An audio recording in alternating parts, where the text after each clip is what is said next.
This video will introduce printed circuit boards. A printed circuit board, or PCB, is the most common method of mechanically mounting and electrically connecting components. They are found in almost all electronic devices. Components are mounted on a piece of non-conductive material and connected by conductive tracks and pads. Solder is used to fix the components to the PCB. Common PCBs are made from a fiberglass substrate, FR4, with copper laminate on both sides. The copper is etched away during fabrication to leave conductive tracks. Holes are drilled in the board to mount components. To ensure electrical connectivity through the holes, they are plated in copper.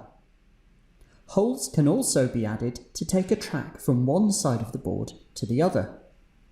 These smaller holes are called vias. A video on how PCBs are fabricated in the school's PCB fabrication facility can be found on YouTube and Blackboard.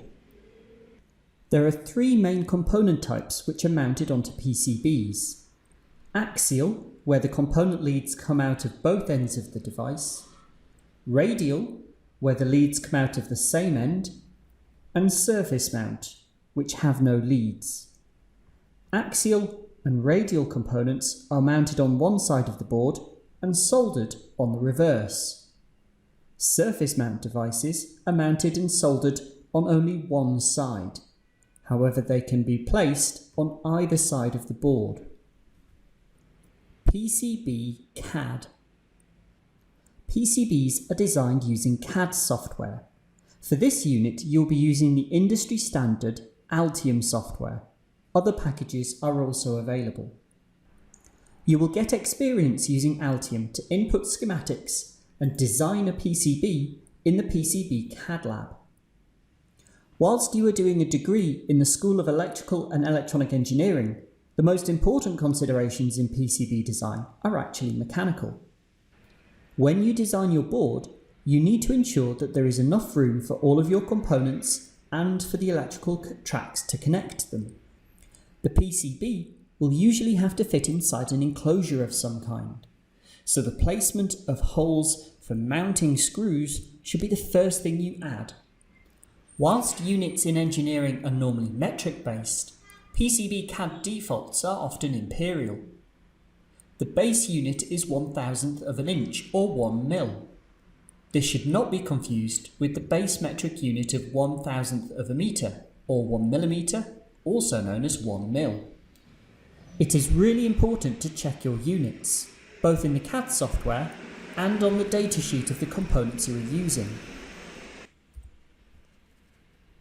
Once you have a library of component footprints and all the mechanical considerations have been made, you can place the components. There are many rules and guidelines about the optimal placement of components, which will be covered in later units. For this unit, the primary concerns are that the components don't interfere with each other and that there is enough room for connecting tracks. After all of the components have been placed, the electrical tracks have to be added. This process is known as routing. On double side boards, tracks can be placed on either side. Routing can be done automatically using the auto route function or manually. For simple boards, auto routing often works well. However, for more complex boards, the process has to be completed manually. For example, the I/O board cannot be routed using the auto route function. If this is attempted, a number of connections won't be made. The manual routing process can take several days to complete. Once a PCB has been routed, you can generate a bill of materials. This is a list of all of the components on the PCB and is an easy way of creating a shopping list of components to buy. Many electronic component retailers have a bill of material import function. As well as identifying a circuit from a schematic, you may also be required to draw a schematic from a circuit. This usually is only required if the schematic is missing. Let's look at a simple example. This circuit contains 6 components: R1 and R2, P1, PB1 and LD1 and LD2. Without any other information, we can use circuit analysis to get an understanding of how it works. P1 is a two-way header. This is likely to be where power is provided to the board. There is a push-button switch, PB1, which is connected to the LEDs in series, LD1 and LD2.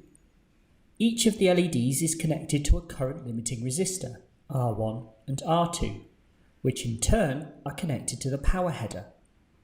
This is a basic light switch circuit. Knowing this information, we can start to draw the schematic. First, we have the header with two pins. Pin 1 of the header is connected to one side of the switch. The other side of the switch is connected to the two LEDs.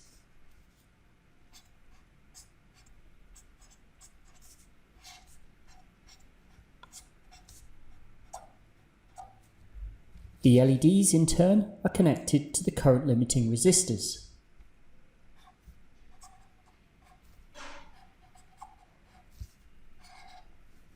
These are then connected back to the header.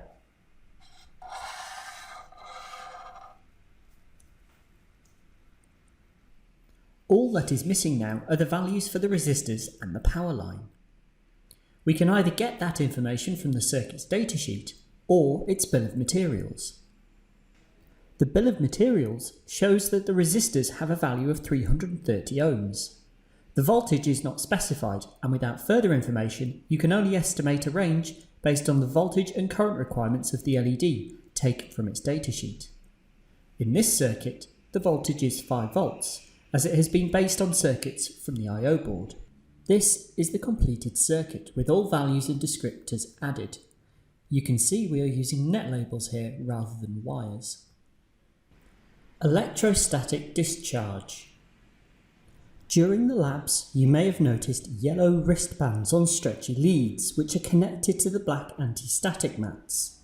These are to protect circuits and components against electrostatic discharges. Electrostatic charge is created when two materials come in contact with each other, then separate, resulting in an electrostatic potential. You'll notice it when you get shocks off handrails or car doors.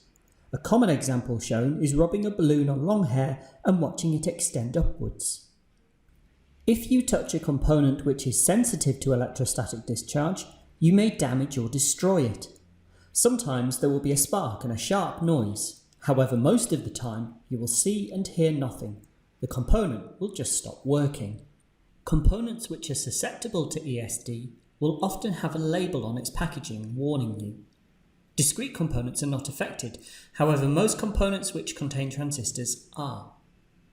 You will often find these components in special anti-static bags. Failure can be instantaneous and catastrophic or latent. For example, it will fail sometime in the future. Catastrophic failures, ironically, are more desirable as you can fix the problem immediately. Latent failures could lead to failure at an inconvenient time in the future. There are a number of mitigation strategies to reduce the risk of ESD, including component selection, reducing sources of ESD, wearing wristbands when handling components, and constructing or handling circuits and components on ESD mats. None of the components on the I/O board are very susceptible to ESD. However, it is advised to get into good habits when doing the construction and testing. Try to avoid wearing clothes which generate static charge, such as synthetic or woolen jumpers, for example. Don't construct circuits while shuffling barefooted on a carpet, and don't prod components on a circuit board randomly without wearing a wristband.